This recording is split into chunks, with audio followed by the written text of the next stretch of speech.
Hey, it's Dasu, your K-content guide. Watching episode 11, I felt this drama pulled off one more proper con on its own audience with a single hour left. At the very moment they open the boxes holding the recovered 17.8 billion won, what's inside is flyers. Episode 11 opens at Park Young-man's funeral. Lee Chung-won walks in like a mourner, sneers that he did it, and Park Hae-gang can't hold back a punch. Then he declares that the hangnail in his life is Lee Chung-won, and that he will tear it off with his own hands. I think placing a vow of revenge inside a mourning hall was chilling and exactly right. The one who blocks Park Hae-gang from storming out is Kang Ha-ri. She tells him he isn't going to take revenge, he's running from guilt, and that dying out there is easy while staying here and weeping is the frightening part. Then she tells him to thank his brother for taking a man like him as a son, and to promise he'll chase the enemy to the ends of the earth.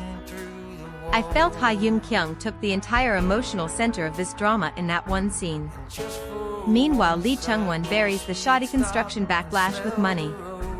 He sets saplings down in front of the One Club elders, threatens that he has picked out their burial plots, then announces a public apology and a give-back housing offer.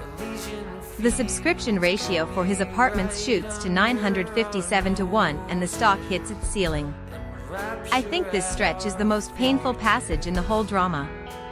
Park Hae-gang concludes that public opinion and the law cannot beat this man.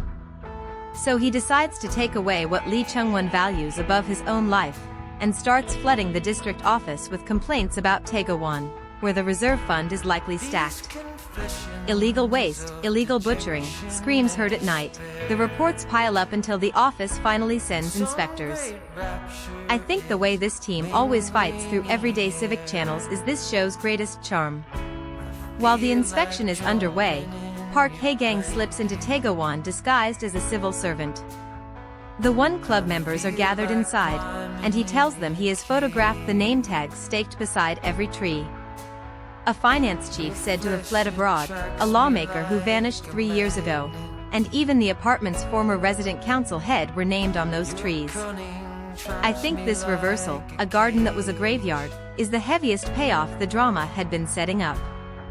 Under pressure, Lee Chung-won starts moving the money by truck at night, and the family tails each vehicle. The lead truck turns out to be a trap, and men with clubs pour out of it. Acting on Park Hae-gang's read that if the front is bait the real load is at the back, they follow the last car and find the cash stacked in apple crates inside a vacant flat with zero water usage. I love that this chase ends not in spectacular action but in a utility bill. Let me lay out the cast. Ji-sung plays Park Hae-gang, Ha Yoon-kyung plays Kang Ha-ri, and Park Byung-eun plays Lee Chung-won. Kim Won-hae plays Lizard, who is decisive this episode, Ryu Hyun-kyung plays accounting manager Kang Ha-jong, and Moon So-ri plays Jang Suk-jin, once his rival for the resident council. I think the drop Kim Won-hae pulls off here, from comic uncle to the man who flips the board in one beat, is remarkable. The next day the complex puts up a notice saying the reserve fund has been found, and the crates are opened in front of the residents. Inside there is no money, only flyers.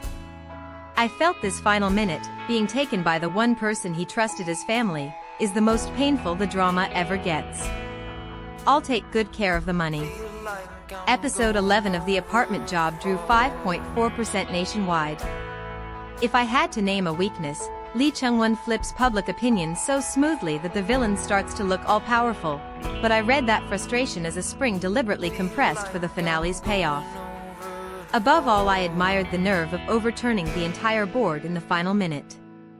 Dasu's rating, 4.4 out of 5. This was Dasu, see you next episode.